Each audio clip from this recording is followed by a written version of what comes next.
안녕하십니까? 그 대단원의 구약을 지난 1년 5개월 동안 이제 마치고 잠시 쉬었다가 이번 주부터 그 마태복음부터 계시록까지 신학 성경 여행을 다시 시작하겠습니다. 그동안 우리가 그 잠깐 쉬는 동안에 감사 및 그 한 말씀 양식을 보내드렸었는데 반응이 상당히 좋아서 이 조선생 성경 통독 묵상과 함께 이것을 보내드리겠습니다.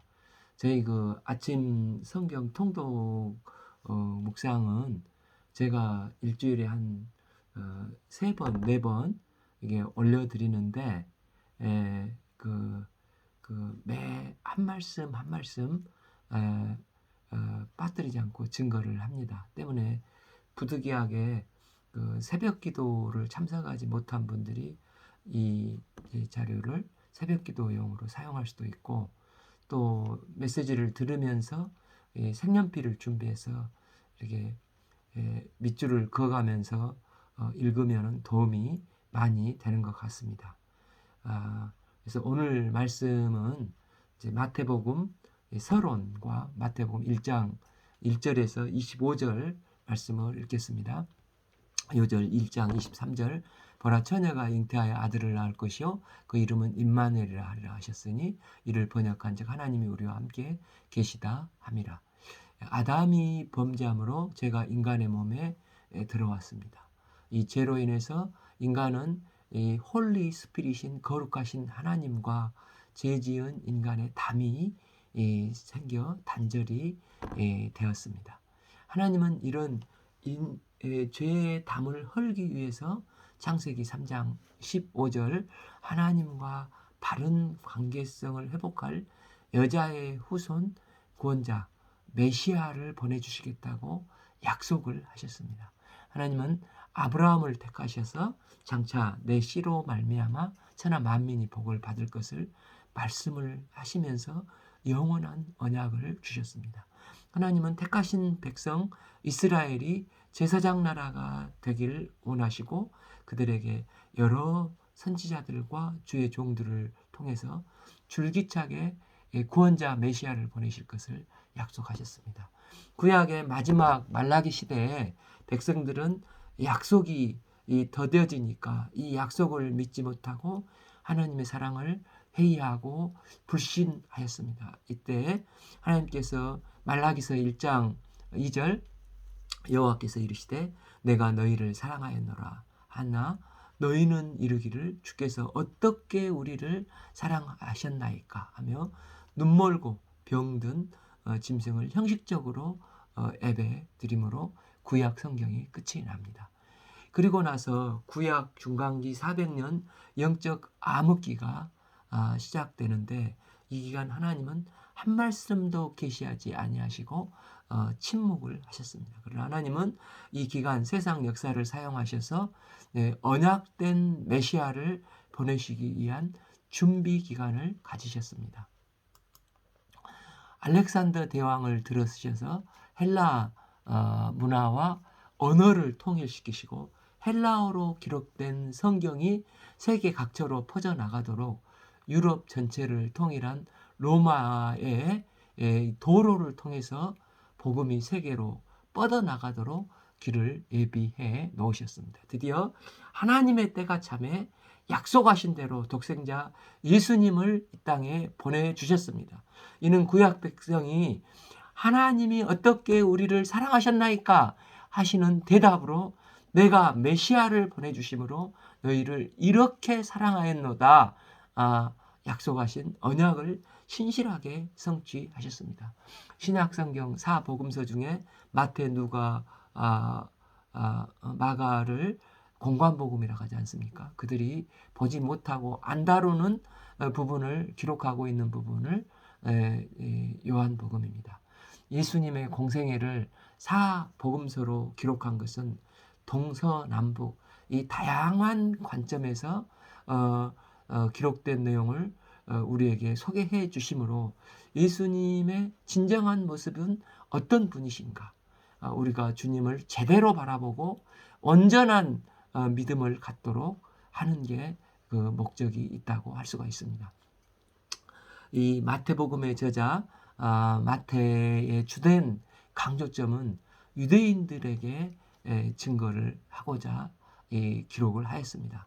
기록된 예수님에 대한 시각을 바른 예수님에 대한 시각을 갖도록 하기 위해서 기록하였습니다. 당시 이스라엘은 예수님의 공생애를 받고 십자가, 부활, 승천을 다 봤음에도 불구하고 많은 유대인들은 이 예수님을 자신들이 기다리는 메시아로 영접하지 않았습니다. 그들은 강한 노마, 단칼에 무찌를 힘있는 메시아가 오시기를 여전히 기다리고 있었습니다. 그러면서 그들은 우리는 하나님께 특별히 택함받은 선민이라고 생각하고 있었습니다. 예수님의 제자가 되어 3년 반 동안 공동생활하며 예수님에 대해서 체험한 마태가 유대인들의 이런 잘못된 메시아 대망 사상의 시각을 시정해주고 싶은 마음으로 이 마태복음을 기록하면서 예수님이 이스라엘이 기다리는 진정한 왕, 메시아가 바로 이 예수님인 것을 증거하고 있습니다.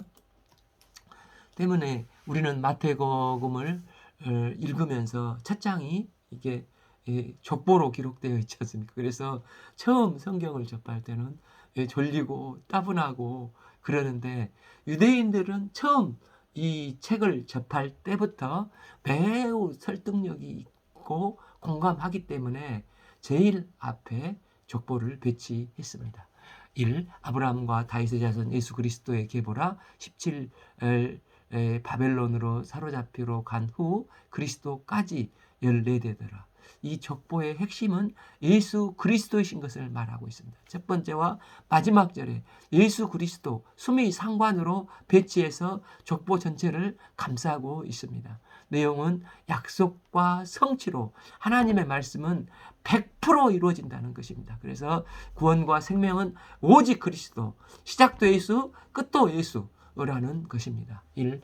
아브라함과 다윗의 자손 예수 그리스도의 계보라. 여기서 계보, 자손은 헬라어로 휘오스라는 말을 쓰고 있습니다. 이것은 단순한 어떤 혈통적인 자신이 아니라 법적인 자손이라는 뜻입니다.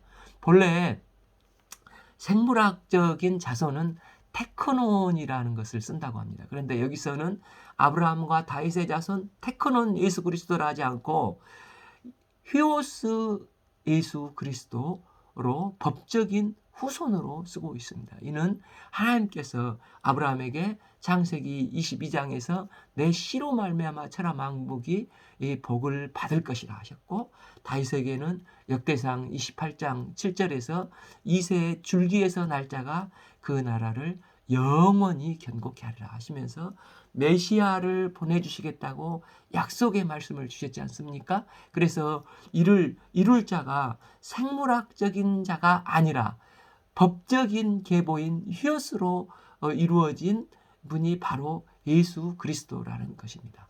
이 아브라함이 이삭을 낳고 이삭은 야곱을 낳고 야곱은 유다의 형제들을 낳고 하나님 나라의 태동기를 말씀하고 있습니다. 아브라함에게는 첫째가 인간적인 방법을 써서 낳는 이스라엘이 있습니다. 둘째가 100세에 낳은 이삭입니다. 나중에 그들에게 6명의 자녀가 또 있습니다. 그러나 그들은 다 아브라함의 생물학적인 씨지만 하나님이 아브라함에게 지정하셔서 언약을 법적으로 이어갈 수 있는 약속의 씨는 약속하신 이삭이라는 것입니다.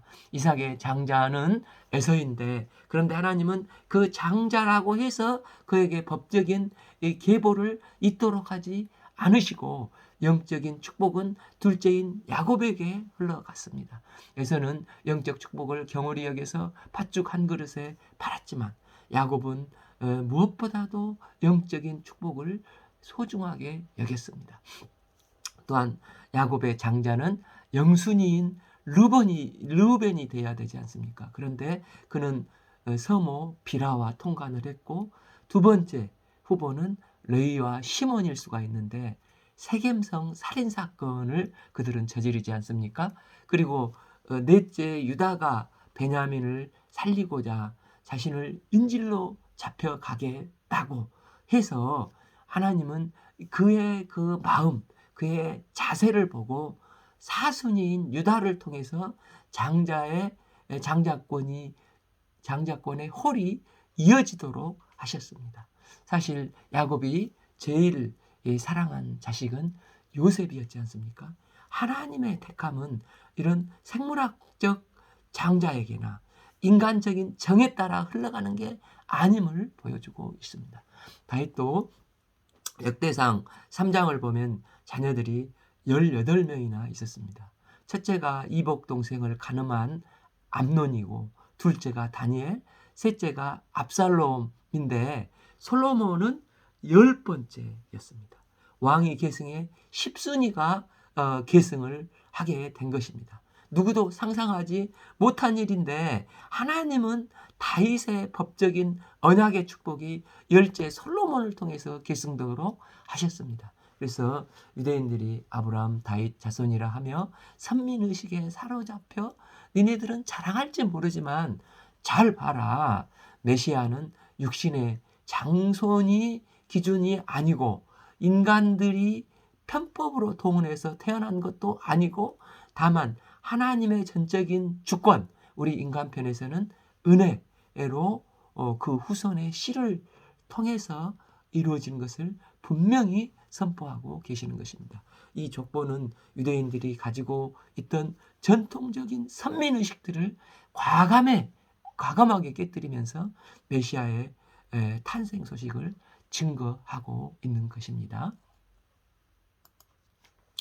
3. 유다는 다말에게서 베레스와 세레를 낳고, 베레스는 헤스론을 낳고, 헤스론은 람을 낳고, 4. 람은 아비나답을 낳고, 아비나답은 나손을 낳고, 나손은 살몬을 낳고, 살몬은 여기 여리고 그 정탐꾼 중 2명 중에 하나라는 전승이 있는데 기생 라합과 그가 결혼해서 보아스를 낳았다는 것입니다. 5. 살몬은 라합에게서 보아스를 낳고, 보아스는 루스에서 오벳을 낳고, 오벳은 이세를 낳고, 6. 이세는 다윗의 왕을 낳으니라. 다윗은 우리아의 아내에게서 솔로몬을 낳고, 여기서 주목할 사람이 그 여인들인데 다말, 라합, 룻, 우리아의 아내 4명의 여인들이 그 여인들을 마태는 예외적으로 이 메시아의 족보에 등장을 시키지 않습니까?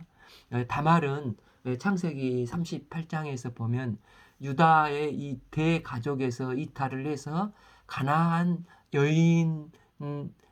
쪽으로 가서 여인과 결혼하고 나중에 시아버지를 속여서 그의 자식을 낳는 불륜과 같은 일이 벌어집니다. 라합은 여리고성의 기생이었습니다. 룻은 모압 여인이었습니다. 또 우리아의 아내 밧세바인데 어떻게 보면 가늠한 여인인데 마태는 이들을 메시아의 족보에 소개를 하고 있는 것입니다.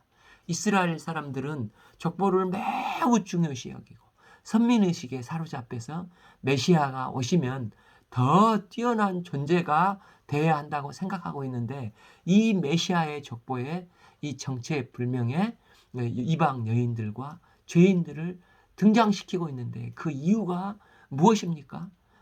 이것은 죄인을 구원하러 오신 메시아의 약속이 성취됨을 말씀을 하고 있습니다. 저자 마태도 본래 그 세리로서 당시 그 시대에 인간 취급도 못 받는 죄인으로서 여김을 받아서 아웃사이더, 인싸가 아니라 아싸였습니다. 때문에 이런 이방인의 수치스러운 자들도 약속의 말씀을 붙드니까 은혜를 받아서 그들이 메시아의 족보에 당당히 이름을 올리는 구속 역사에 쓰임받는 역사를 이루고 있는 것을 보여주고 있습니다. 또한 예수님은 유대인의 메시아가 되실 뿐만 아니라 이방인의 메시아, 천하 만민의 메시아가 되시는 것을 말씀을 하고 있습니다.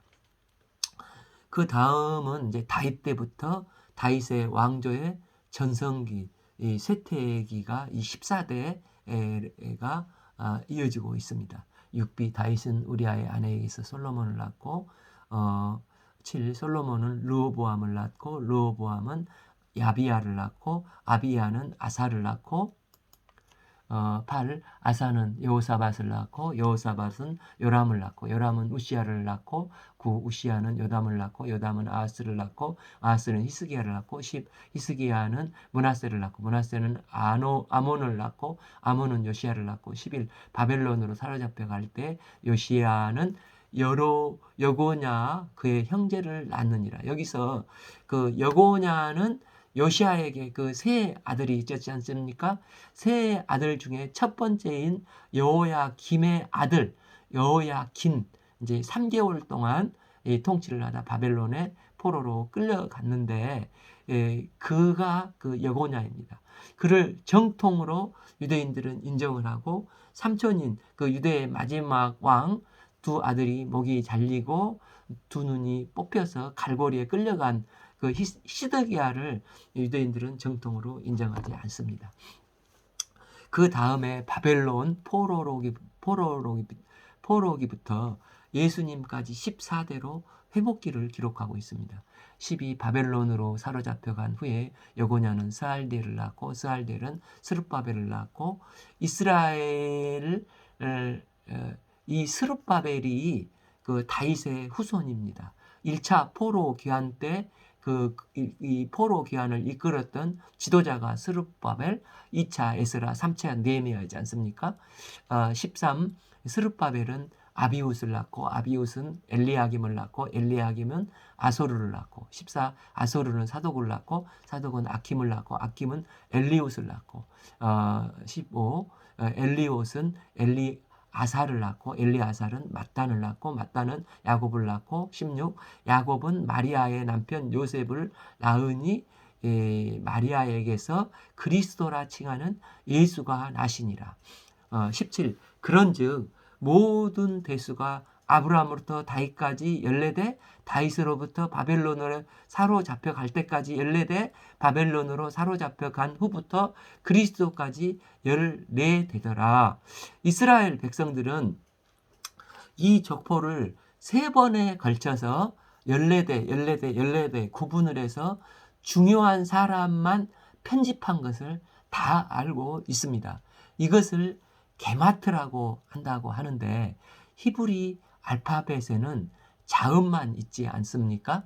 그래서 알파벳마다 그 다 음가가 있습니다. 마치 기억하면은 1, 니은하면 2, 디귿하면 3 이런 순서가 있듯이 히브리 알파벳으로 데비드 이게 다윗이지 않습니까?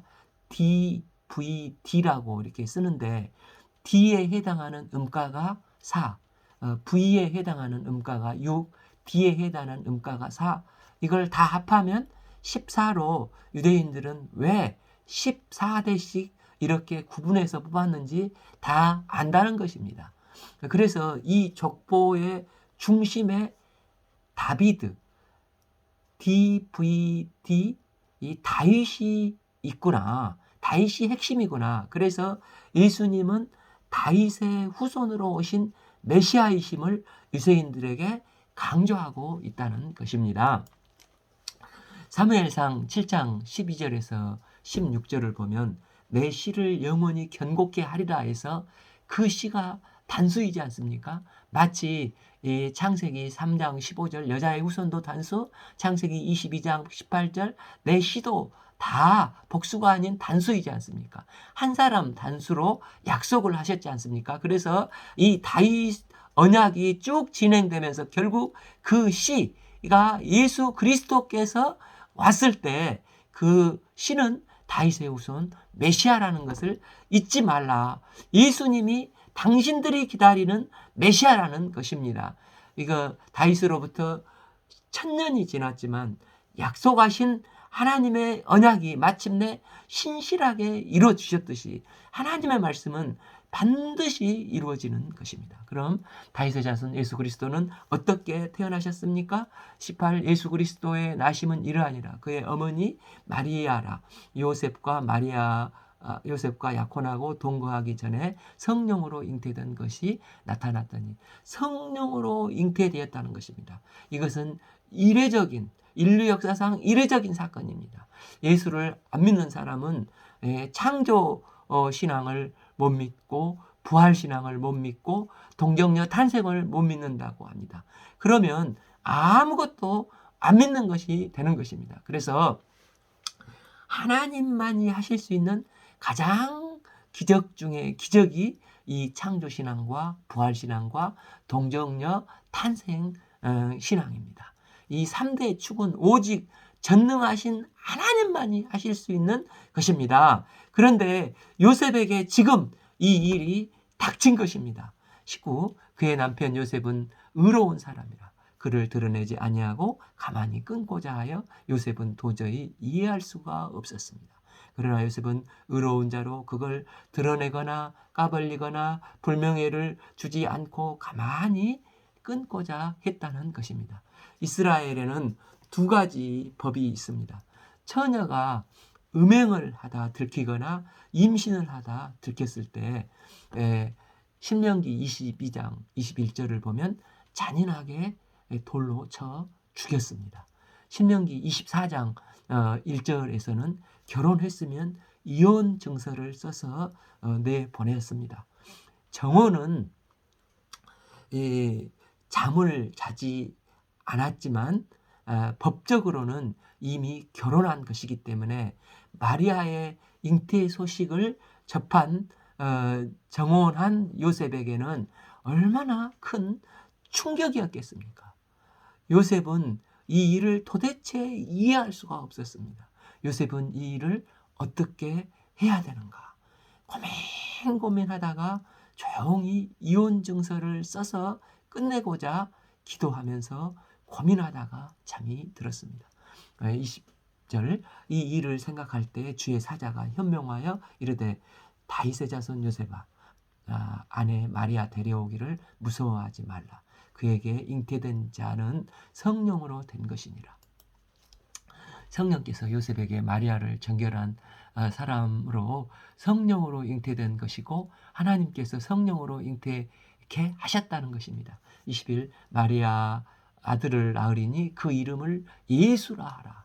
이는 그가 자기 백성을 그들의 죄에서 구원할 자이심이라 하시니라.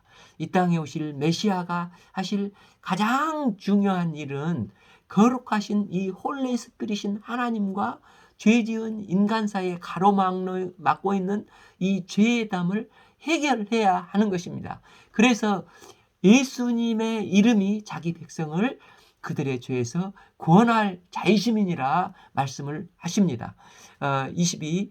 이 모든 일이 된 것은 주께서 선지자로 하신 말씀을 이루려 하심이니 이르시되 오실 메시아가 성령으로 잉태된 것은 선지자로 하신 말씀을 온전히 성취하여 이루려 하심이라는 것입니다.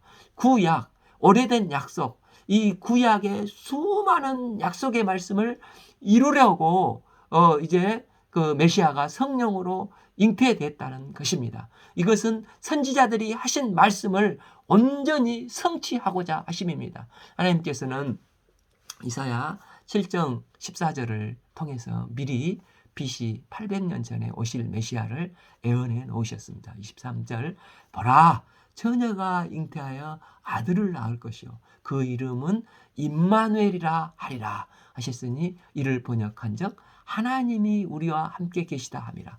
거룩하신 하나님이 우리와 함께 하시려면 가로막고 있는 이 죄와 죄 문제가 반드시 해결되어야 임마누엘을 이루게 되는 것입니다. 예수님이 이 땅에 오셔서 이루셔야 될 가장 중요한 사역은 십자가와 부활을 통한 죄와 죽음 문제를 해결하는 것입니다. 그런데 당시 이스라엘은 이런 중요한 메시아의 사역에 대해서 올바로 이해하지 못하고 착각을 하고 있었습니다. 메시아를 단지 정치적인 메시아, 경제적인 메시아로 생각하고 있었습니다. 그런데 예수님은 오셔서 오병이어의 기적을 보여주시면서 이것이 핵심이 아니라는 것을 말씀을 하십니다. 메시아의 사역의 제일 중요한 일은 죄 문제를 해결해서 하나님이 함께 하시는 임마누엘을 하시는 것입니다. 그런데 사람들은 이 핵심을 보지 못하고 격가지만 붙들고 매달렸습니다. 그래서 성령께서 마태에게 감동을 주셔서 왜 예수님의 이름이 죄에서 구원할 자이신가? 왜 예수님의 이름이 임마누엘이 되셔야 하시는가? 왜 예수님께서 성령으로 잉태되어서 오셔야 했는가를 기록하면서 그들이 에게 잘못된 메시아 이 대망 사상을 신앙을 수정시켜 주기 위해서 바로잡아 주기 위해서 기록한 것입니다. 그래서 주의 십자가가 요셉에게 결국 이건 다 언약된 하나님의 말씀의 성취이니까 이해가 안 돼도 말씀에 순종하고 하나님의 능력을 제한하지 말라는 것입니다.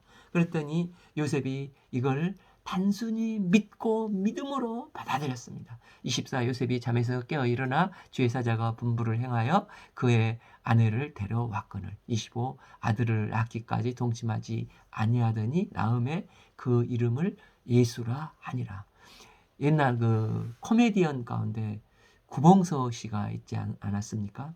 그분이 이제 예수를 믿고 장로가 되셨는데 이제 그 코미디언 같이 늘 전도를 하고 다녔다고 합니다. 그런데 어떤 사람이 마태복음 1장을 나는 죽어도 못 믿겠다. 읽기만 하면 졸린다 하니까 이렇게 말을 했다고 합니다. 야 임마, 그 남편도 문제 삼지 않는데 네가 뭔데 문제를 삼어? 호통을 쳤다고 합니다. 그래서 그 사람이 그래 내가 그 남편 요셉도 아닌데 왜 문제를 삼지? 하고 확 깨어서 예수님을 영접했다는 말이 있습니다. 그러니까 정리하면 하나님은 약속하셨고 약속하신 대로 반드시 신실하게 성취하신 분이십니다. 우리의 삶이 별 볼 일 없이 초라한 그 족보에 기록된 여인들과 같은 삶일지도 모릅니다. 그런데 하나님은 약속의 말씀을 붙잡고 사니까 은혜를 베풀어 주셔서 그분들을 구원과 생명 역사에 귀하게 사용하여 주셨습니다. 때문에 우리의 시작도 끝도 예수 그리스도이십니다. 우리에게 언약을 하시고 약속대로 말씀대로 메시아를 보내주신 임마누엘의 주님을 높이 찬양드립니다. 오늘 말씀은 1장 말씀을 읽고 다음 시간에 2장 말씀을 읽겠습니다. 감사합니다.